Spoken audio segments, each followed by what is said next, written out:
discuss about it. I don't know if other people have questions too. But before I go to the questions for you, I would like to bring in Dr. Olushola Kolawole, Dr. Hope. I think it will be better for you to ask your question. Okay, all right. Just go. Okay, so a theme I noticed in about 3 of the poems that you read is change. The first one, you mentioned change. You said something about something has changed and it is you. Then I think the third poem, growing older, you also described old age, which can also translate to change. Then in the fourth poem, that one is even titled change. So looks like, according to the theme of the event this evening, reflections on the meaning of life, it makes me to now wonder what's change. What is the significance of change to our existence as humans? And it looks like it is constant. It looks like it is constant. So how do we reconcile the realities of change? The fact that there's definitely going to be change, whether we like it or not. How do we reconcile this reality with our everyday life, with the decisions that we make on a daily basis? How do we reconcile this change that you described or that you painted in your poems with our daily realities? Thank you very much, Mr. Tope. As you all know that every day we all wake up to... The speaker, is it possible for us to on our camera? Please, this event is live and it will be nice, please. Thank you. Okay, sorry, I'm just gonna...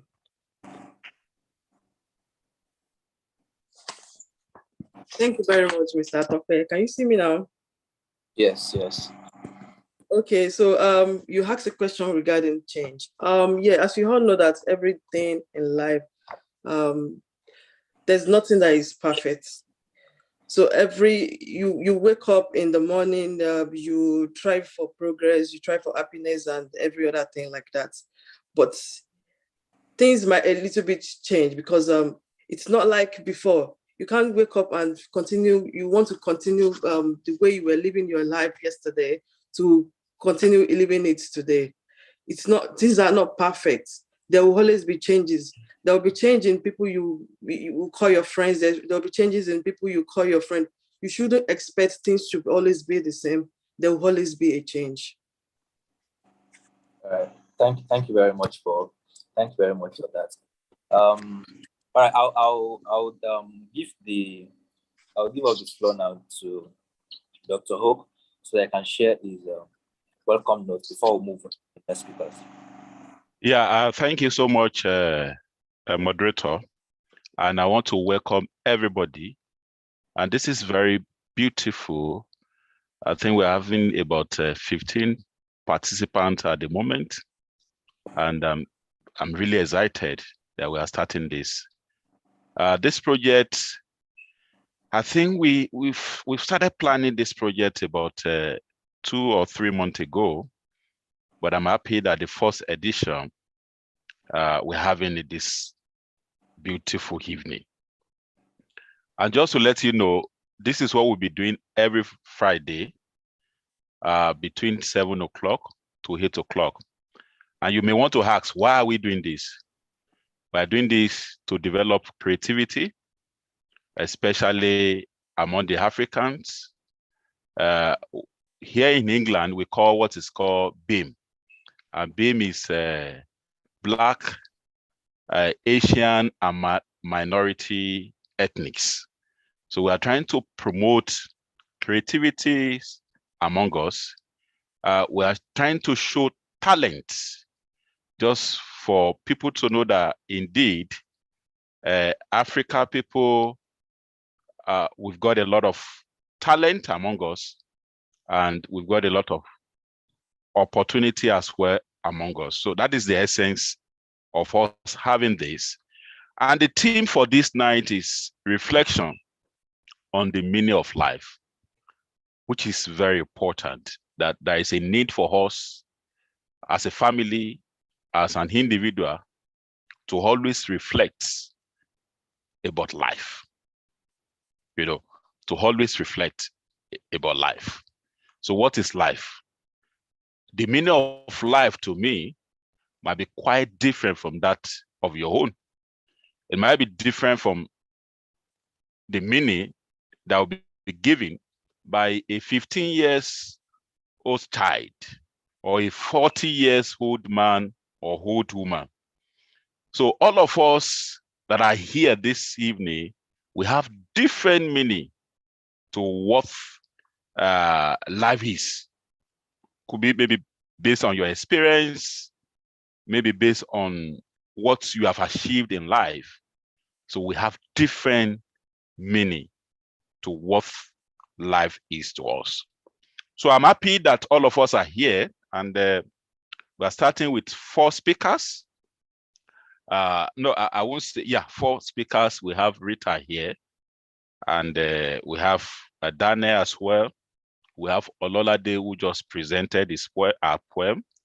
We also have Dr. Katume, and thank you so much for our moderator. Again, like I said before, we'll be doing this every fortnight or under the Right Launch, and we'll get ourselves involved in all these activities. We'll be encouraging you to come with poems, to recite your poems. And if there are other things that has to do with creative idea, we'll also appreciate if you can share it with us on this platform. So we're trying to build ourselves as Africa, as an individual as well, and as a member of writing community. So that is the essence of this. So I wouldn't want to waste much of our time. I want to appreciate all of you for coming. And one of the rules we're going to be having is, if you are presenting all the speakers, please, you need to show your camera. And just to let you know, this event will be live, and it's already live on our YouTube platform as well, and on other platform. So thank you so much. Happy deliberation. Over to you, Tokwe.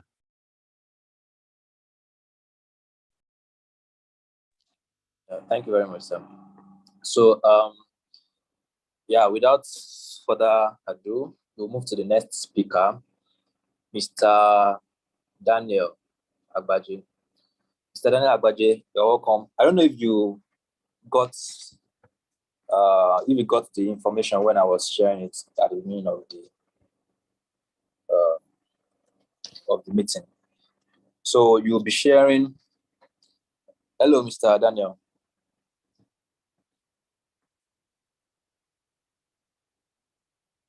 Hello, Mr. Daniel. Okay, we'll move to Mrs. Rita Aroloye. Since Mr. Daniel seems to, I think his mic is off, it's turned off. So I'll move to Mrs. Rita Aroloye. Mrs. Rita. Hi. Good evening.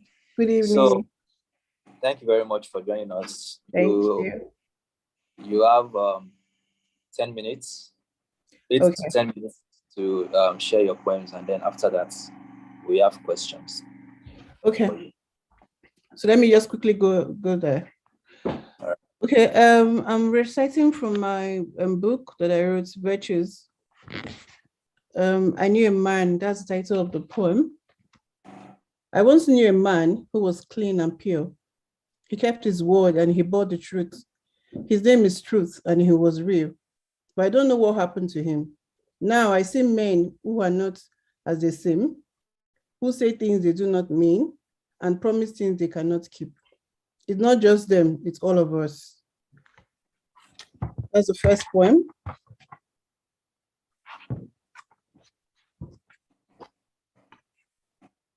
And then there's another one. I'm a woman with flair. I'm a woman with flair. I want to show off my style, but I always feel I've got to hide because of what other people would say.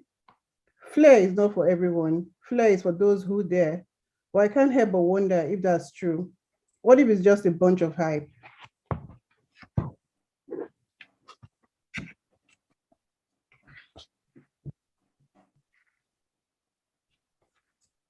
Then creativity is another one. Creativity, unbridled and free, is a force that cannot be contained. It flows through the veins of all living things, a natural part of the universe. It is not just born in humans and animals, but also in plants and trees. It is the root from which all growth comes, and it's what gives us our ability to create life anew every day. And the last one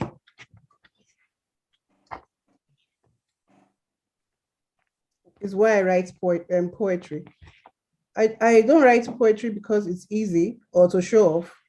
I write poems because sometimes I need to say something, and sometimes what I need to say is in a poem.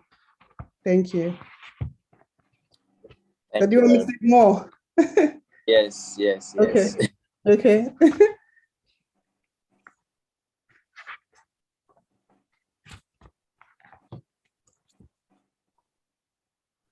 Okay, there are two ways to life. One is true virtue, the other is true vice. Those who choose the path of virtue are those who choose the good. They choose to do what's right and best for their fellow man and God. They are generous with their time and talent, and they have a charitable heart. A virtuous person abides by the law, and never would they stray too far. They avoid vice and temptations and try to help others do the same. Many friends will come and go for them, but true friends will always stay.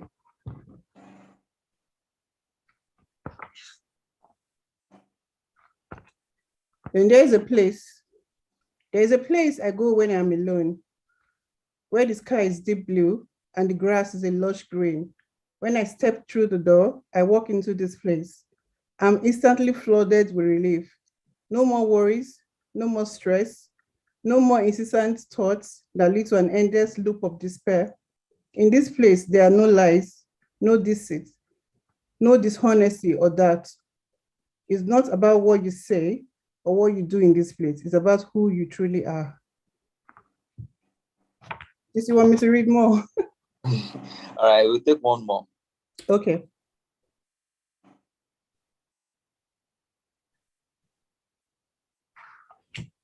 Okay, I'll look for a good one.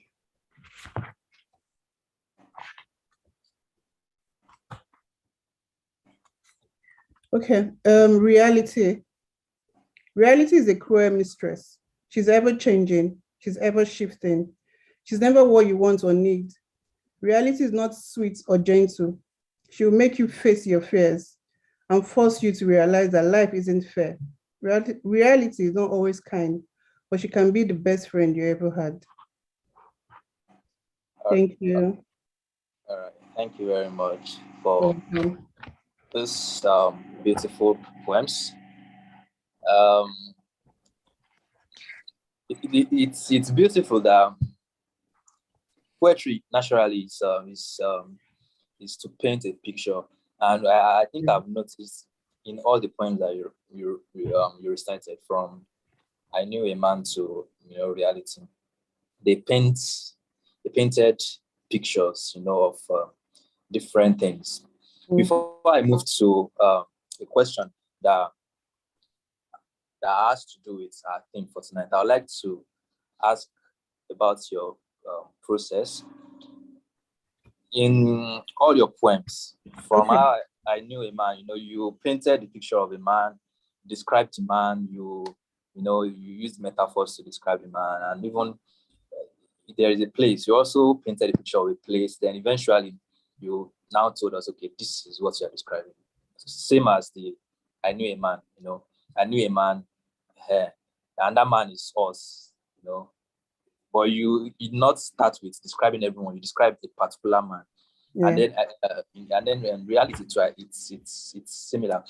So one thing I noticed is the painting of pictures. So what's the creation process of your poetry? How do you enhance the imagination that helps you to be able to paint pictures? Because it's like likening something to something. So how do you enhance your imagination to be able to paint pictures that help you to describe what you want to describe without necessarily giving it off? Okay, There are a lot of things in this life you see. Our everyday life, the way we live our life, the people we meet, the things we see when we go out, the people we talk to, and the books we read actually help us, to create that imagination. Instead of you saying it the way it is, you can actually paint it because of sometimes basically it's the book I read a lot of books. So if you read, you get to see a lot of imagination, creativity in what you do.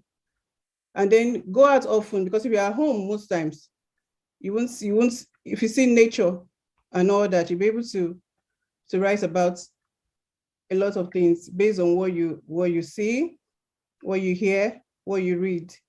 But this, I think, is reading for me that actually gives me that imagination, that gives me that creativity to write. Thank you. Thank you very much. Yeah. That's very. It calls to mind the saying that a good writer is also a good reader. Because Yes, the more you read, it enhances your imagination. It also it improves you in all ways. Say it even helps your vocabulary. Reading yes, is. So thank you very much for mentioning. You also mentioned nature, like going into nature to get inspiration from it. Going for walks. So what do you say?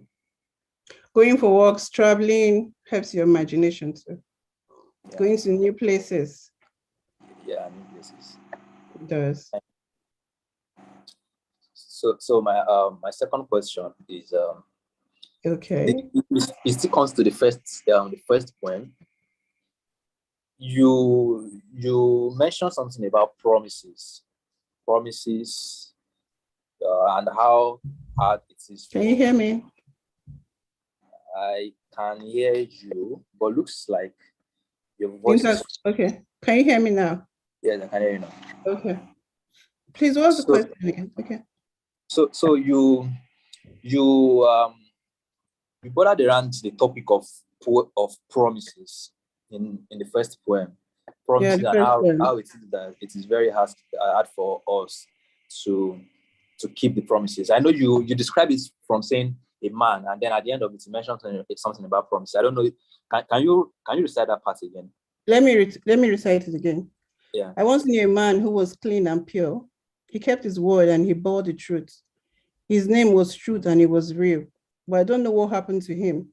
Now I see men who are not as they seem, who say things they do not mean and promise things they cannot keep. It's not just them, it's all of us. Yes, thank you very much. Yes, exactly. So it's funny because you said the man started as truthful and clean, but then he's not the same.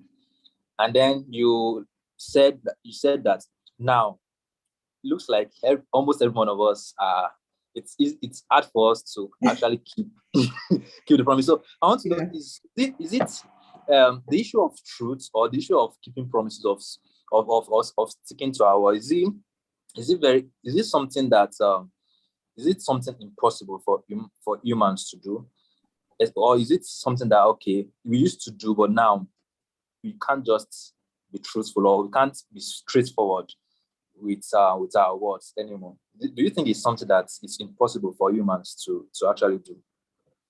It's not impossible. It's if you have to, make up your mind. You have to decide that I want to be someone that is truthful. Integrity really matters. I want to be truthful in all that I do.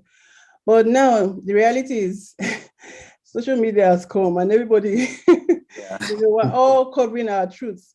We tell lies just to, show people that, we're doing so well. Whereas when you go in deep down, they are not doing so well.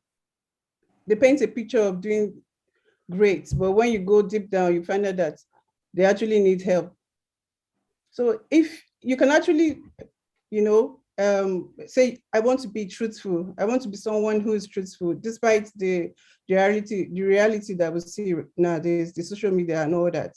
You can be truthful and live your life, live the truth, rather than hiding behind social media and telling lies about your life.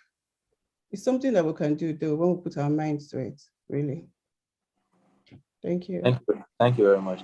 I like that you mentioned social media because I had that in mind when I was asking the question about environment. How it looks like our environment has made it even more difficult for us to be truthful, to tell the truth. We want to sugarcoat things to appear better than who we actually are, especially with the advent of social media.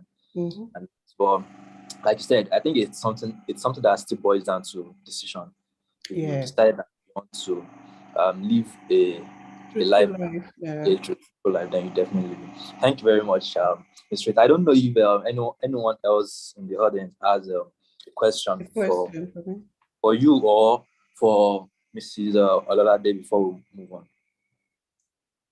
So I've got a question to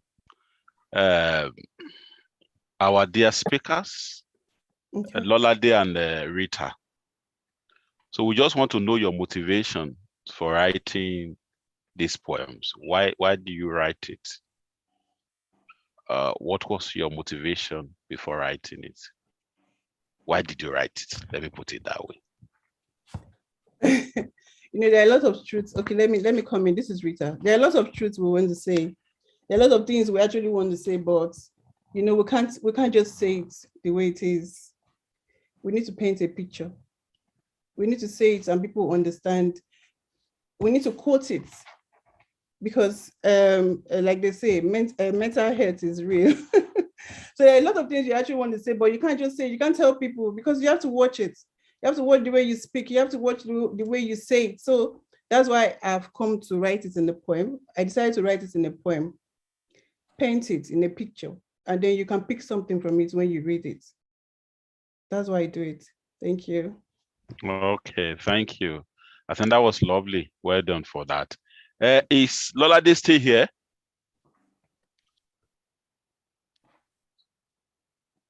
Okay, I think you can go on, Tope. All right. So thank you very much, Mrs. Rita Aroloye.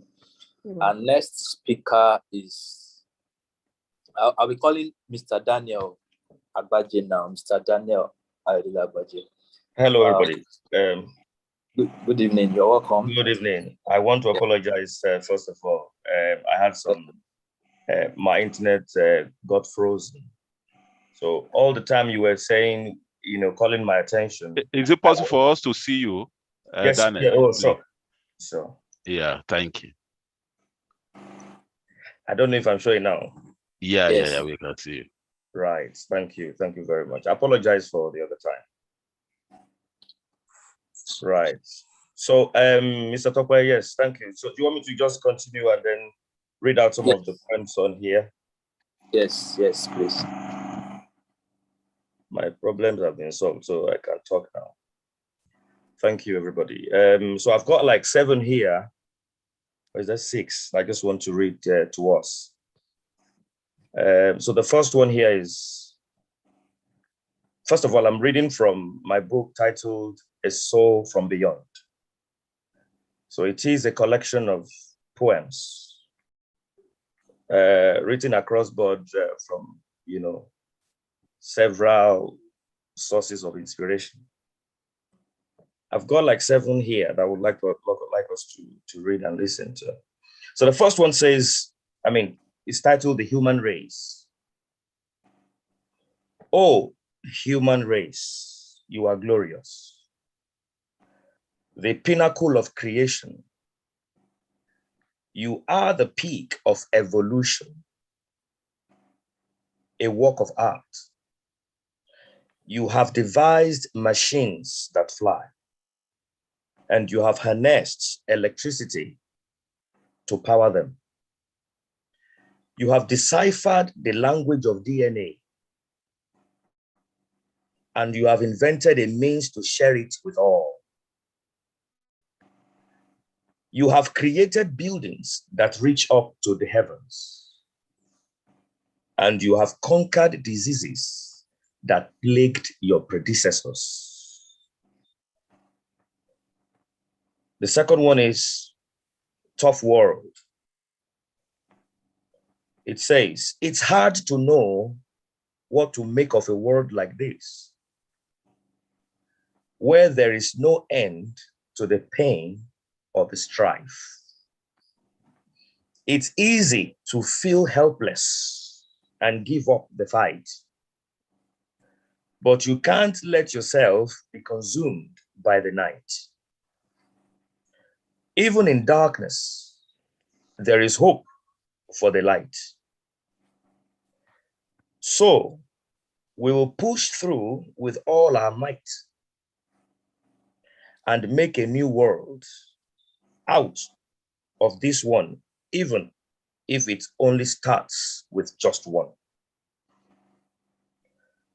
The third one here is life is a rose.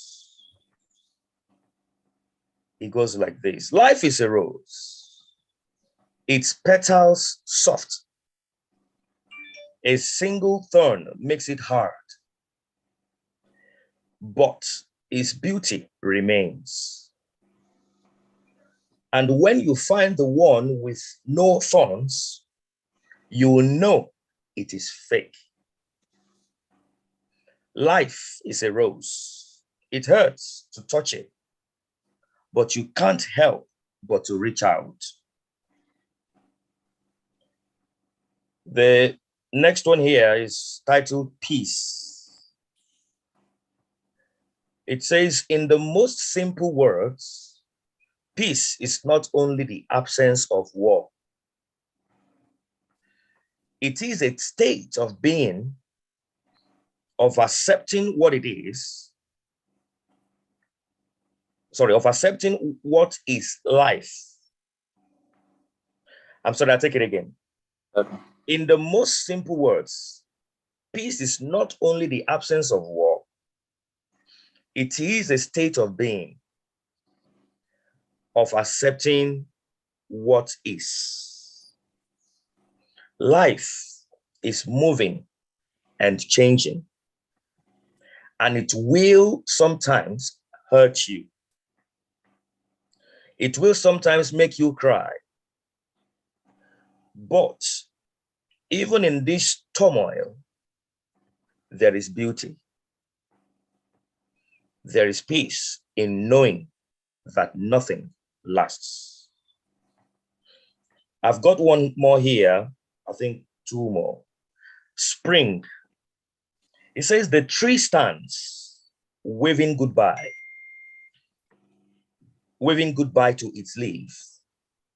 The wind carries them away as the tree stands naked in the winter air. It does not cry out for what is gone. It does not mourn the loss of its leaves. No, it holds on to its life, knowing that soon spring will come. The next one is the child's mind. The child's mind is like a sponge absorbing colors, sounds, and sights. It is the teacher's job to guide, to show them freedom and light. They are curious about the world. They want to learn about it all. Do not suppress their joy and growth. Allow their knowledge to enthrall. The final one here it is curiosity. Curiosity is the cat of my mind. It prowls around, staring at things I barely notice, looking for cracks in the floor, listening to things that aren't there, following whips of noise and motion. Curiosity sat in the middle of a flower, waiting to see what would pass by. The bee flitted through the air, and the ant crawled on the ground. Some people thought it had no purpose. Some said it was weird and odd. But curiosity had a secret. It always finds something to discover. Thank you very much. Thank you very much. Thank you very much for the poems and the recitation. I enjoyed the recitation very much. Thank you very much. According to your last poem, curiosity, I'm curious. I'm curious to find out what you think about these two things. So in peace, you described that peace is accepting what is. And the theme for tonight is reflections on the meaning of life. And so I'm wondering, I find a link between the poem Peace and Life is a Rose. In Peace, you mentioned that peace is accepting what is. And then in Life is a Rose, you describe life as it is beautiful, but then it has thorn. And then you said if there is no thorn, you find maybe a rose that doesn't have thorn, then that means it is fake. I don't know. I think you mentioned it means it is fake. That's right. So that's right. So it's you are trying to let us know that as beautiful as life is, it will come with thorns, and you're also letting us know that we are to have peace with the fact that there will definitely be thorns with with this. But thorns, it prickles you, it's painful. So we know that we are supposed to find peace with this, but then it is not easy. So what are some of the things you think we can do, or what are some of the hacks, should I put it as hacks, that you use personally or that you've read about that can help us to cope with these thorns that come with life? Right. Thank you, Mr. Topper, for your question. I'll just go straight to answer it. You've given a very nice illustration to the direction you want me to speak. So the relationship between the thorns, which can be likened to the challenges of life, what we go through that leaves scars on our mind, even on our body, even in our skin. Because if it's about you, it starts from the mind. It's what affects you can affect you from your mind, even your skin, your body, your emotions and all that stuff. So I believe the way we can actually deal with the unavoidable thorns of life that comes with life, I mean, that's all about it. Because life without challenges is a fake life, as captured in the poem. And I believe we all can agree to that. Because there is no journey in life, in any area of life, that is smooth sail. It's never a smooth sail. Even when you are writing a book, even all that has been written by all the speakers here today did not just start and finish one day.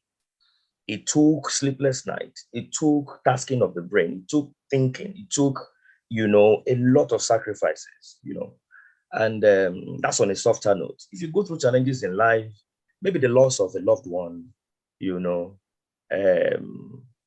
by the way, Mr. Kola, accept my condolences for the person, that you lost. I mean, I lost my mother, last year. And up till as I speak to you, I still feel the pain, You see, beautiful memories that was cut short at a very young age. It was in the early 60s. So there are many reflections that I have personally that hurts me. That can be likened to a turn. It starts from my emotions. I spend time alone and I even shed tears. Those are things, I mean, it's about life, isn't it? It's still about life. You lose loved ones, you never see them again. The fear and that you never see them again is what hurts you. So what are the things you do to make you to just try to move over and move on and they can never be forgotten. But I'm beginning to get to a level where I remember my mother, I'm using as an example, and then I try to smile instead of crying. So I think about the beautiful moments we spent together, the kind of nickname she calls me and stuff like that. I use that to excite myself and my mind. So that's how I'm able to deal with the loss of a loved one. Okay, I think about the beautiful moment, the pleasurable moment, the nice times we had, the laughs, the good, the travels, the trips and everything. And then it makes me to, smile and say, oh, wow, I miss you. But if I didn't before I got to that level, I would remember and I would shed tears. that was painful. Unlike now, it's still a pain, but it's a mild one because it's been mixed with some pleasure. So that's how I'm able to deal with that, challenge of life. Okay. Yeah. I mean, there's so many things people can go seek counsel. I mean, going to career issues, career problems, all sorts of issues that come along life. You can go and seek counsel from people that that are authorities in those areas. They can tell you what they did that made them, succeed and pass through that challenge of life. All right. So, I mean, it's all about seeking this to know how best can I go through this challenge, this turn of life that is staring me in the face. How do I go around it? I mean, if you speak to people, you will most likely get the solution to your problem rather than just keeping it to yourself and die in pain and in silence. That's what I think. Thank you very much for the beautiful answer. And I love that you mentioned reliving the memories that you have with your loved ones. It reminds me of a movie, Collateral Beauty. The damage. Okay. Collateral Beauty, which yes, the collateral beauty is the beautiful things that is left behind when you lose some people. If you lose something, perhaps you lose the people in your life, but then there's a collateral beauty that if you look around, you see that they can help you to cope with the loss. That's right. The memories that you have together or the good things that you've done together, they help you to cope with the loss, which is very good that you mentioned it. 100%. Thank you very much. So I'll quickly ask this question before we move to our next speaker, Dr. Kaltume. So in the first poem, the human race, you mentioned that you described the human race, and then at the end of it, you said the human race is the peak of evolution, which is beautiful, and I think it is. And I'm curious now. I'm curious to know what you think, because I like reading about evolution and how what we have now has gone through millions of years. So I now wonder, when you say the peak of evolution, do you think that there's possibility of us there's possibility of us going into extinction or evolving into something different? Or do you think that what we have now, do you think that everything that we have now is going to be unrecognizable, say in 2,000 years to come or 5,000 years to come? Do you think that everything we have now is going to almost not exist? And we're going to have an entirely new existence, a new kind of... that question, I think, is not for this platform. There is a lot of debate going on. Yeah, I mean, I can give a perspective. I mean, it's wide. Exactly. It's very wide. Yes, it's very wide. So there's a lot of theories about life after here. My father normally says something. He said in his former life that there was a former life, that he used to be an Indian priest. So he says that he used to be an Indian priest, and then that's why. I mean, going away from our biblical understanding now about life and life after death and the story of man, going into theories now, so he says he used to be an Indian priest, that he was always in the temple, and then he has even predicted, that, he says that's why he's very, very, very religious, right? Because in his former life, he used to be an Indian priest. He's very, very religious. Anything, really, I mean, he's a Christian, by the way. But a good one at that too. He knows the Bible from start to bottom, but we're talking about theory, yeah? We're not talking about the Bible now. We're talking about theories about the subject matter. So that's his own belief, and a theory shared with us. That's why it's very. So there's this belief by a lot of people that there is life. When you go, you come back. What's that word again? Reincarnation. Yes, that is a lot of people believe reincarnation and all that stuff. And is Rita trying to say something? I saw her mic going on. She wants to. She likes the topic. No, I wanted to say reincarnation for you. Thank you. Okay, thank you very much. Yeah. So so yes. And there's been this issue of I saw somebody at the bus stop. I used to know that person many years ago. Not me now. I've met people who said that all of a sudden they saw somebody. It used to be 10 years ago. He died, but they saw him somewhere around the corner. So these things. To be honest, nobody knows what's going to happen until we actually stop existing here on planet Earth, right? Whether we'll go to heaven straight or we're going to wait till Judgment Day and then we'll all rise with the saints. We will have to wait until we get there to see what happens. My mother has gone now. She has not come back to tell me this is what it is. She has not come back to tell me that this is what it is. So nobody knows. So my answer to him is let us wait and see. Yes, but that's true. There's a lot of theories, and we can't just say this is what we believe. But like he said, let's wait and see. And also in addition, I think this is also linked to the religious perspective as well. Yeah. Just to back what Rita said, that we've got a lot of theories. I'm a Christian. I have my own belief. Yes. And I have a book that is teaching me what to believe, which I also believe. We also have the Muslim too, who have their own belief. Today, as I was coming from Leeds, I saw a very big building. And what was written there was Hindus. So the Hindus also have their own belief. Yeah. They also have belief concerning heaven and what will happen at the end of the day. And I think there is another religion as well. The traditionalists, especially in Africa, they also have their own belief. But I doubt it if the traditionalists believe we have heaven or not. But in India, we've got a lot of other religions too, aside from the Muslim and the Christian and the Hindus. So they have their own belief. That was why I was saying to Tokwe that this is a topic that asks different opinion, that is subjective in nature, not even objective. So I think we need to move on. Tokwe, last speaker. Thank you very much, Mr. Daniel. Thank you, Dr. Thank you, everybody. Thank you very much.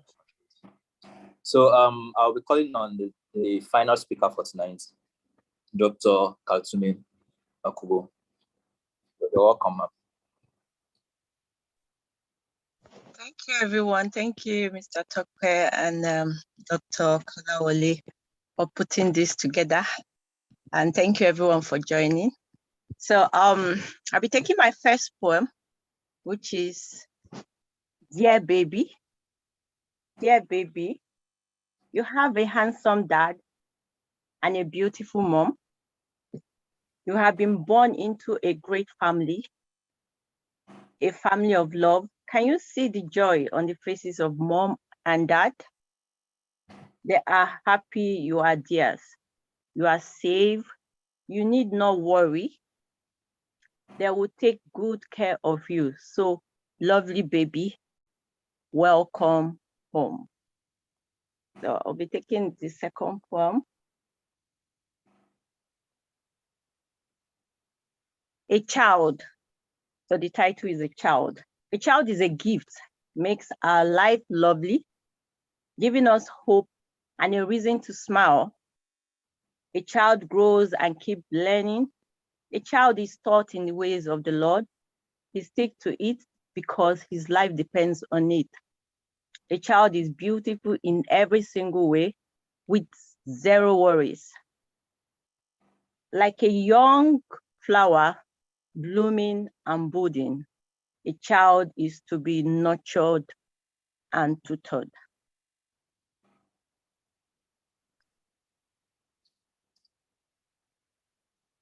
Okay, I'm taking another poem titled Parents' Hands. From my first breath, they held me. From my first walk, they guided me. From my first tears, they wiped them away. Their hands too quick to show that they will take care of me. They brush my hair with their hands. They always comforted me when I need them most. They cheer me up at all times. With the help of God, their hands shape me into all I can. Yes, they disciplined me when I need to be corrected, guiding me to be the best. Yes, the very best in life. Thank you. So I'll be taking another poem titled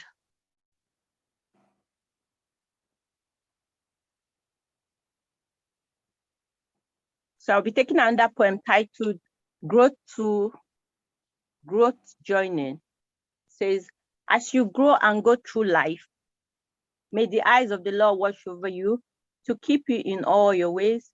May his spirit guide you through every path, and at every crossroad gently leads you.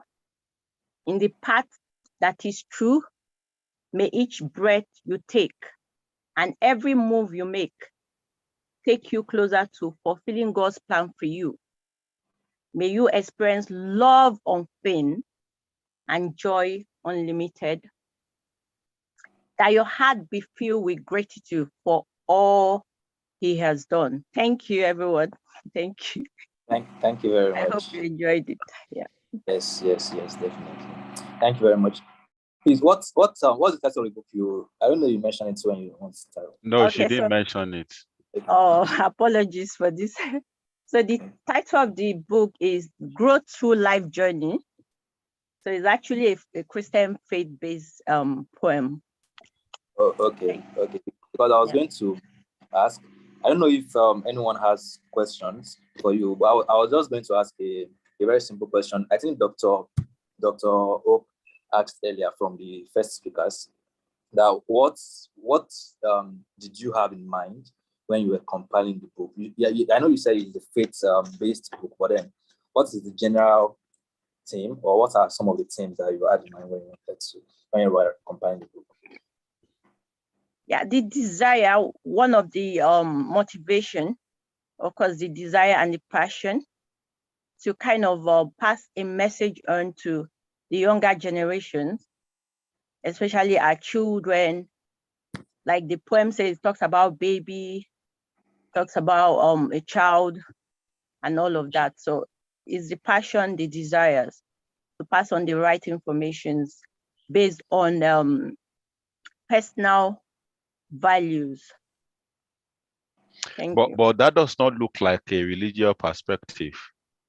So why do you now link it to religious? Yeah, I wouldn't really link it to religions. No, you said faith-based. Oh, okay. So when you said faith-based, I was just linking it to religion because you said faith-based. So does it mean it's not a religious poem? Well, both ways. It depends on how you take it. Like you earlier mentioned, is we should take religion out of this topic. But so we all have children, most of us, sorry, and we know babies, children, and all of that. So I don't want to kind of bring it as a religious topic or a religious to discuss it in form of a religions here. But what I would say is based on values, we all have homes, we all have parents, relatives, and all of that. So we want to pass on the right values to the younger generations. So this is what the book is all about. Thank you very much. And I think that the last poem you read is the theme is a religious one. So that qualifies. I think also the book in its entirety, all the poems that you read, they had a value presenting undertone, which I think is the major. That's the underlying factor in most religions, like building up values especially from a young age. I think in religion, the children are brought up according to the religion, so the values of that religion is implanted into them.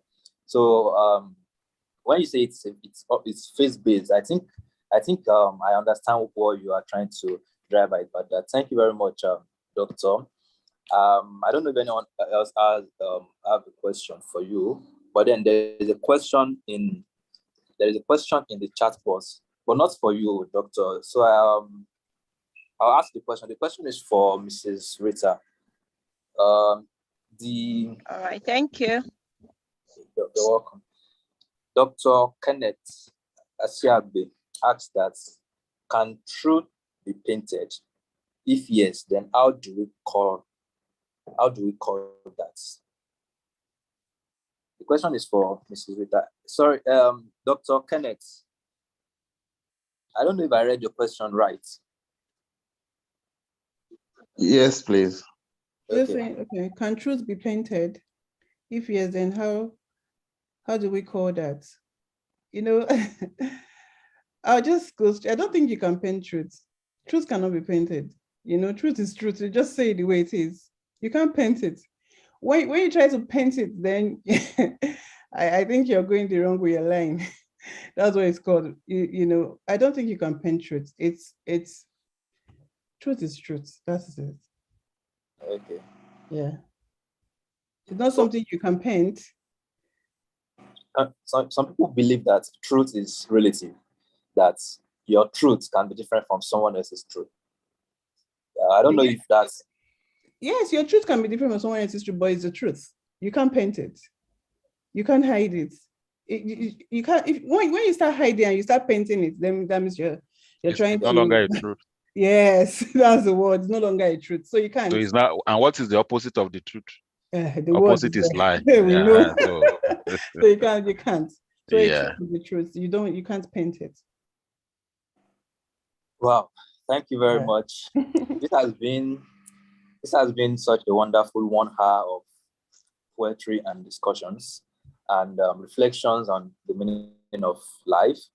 Special thanks to all the speakers. I don't think there's more time for us to ask more questions, but then we look forward to subsequent editions of this event.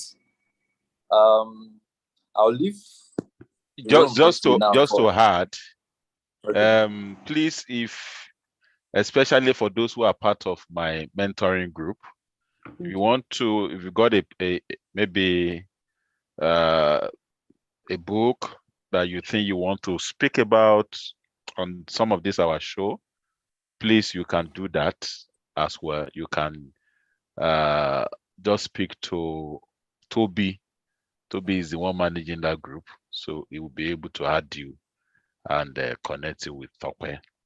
So if you've got poems that you think you want to recite, like I've stated before, this will be coming up every fortnight under Write Launch Art. So please, if you've got any idea that you think you want to share with us, please, you can just contact Toby, especially for those who are under our mentoring group. So thank you. That's what I want to say. Okay, Tokwe, please, we need to round up now. All right, thank you very much. So that will be it for today, but I especially invite everyone to our next event by next week, Friday. But the event will be happening, a penthouse event. It's not a poetry evening, but then the discussion is also a very, very interesting discussion.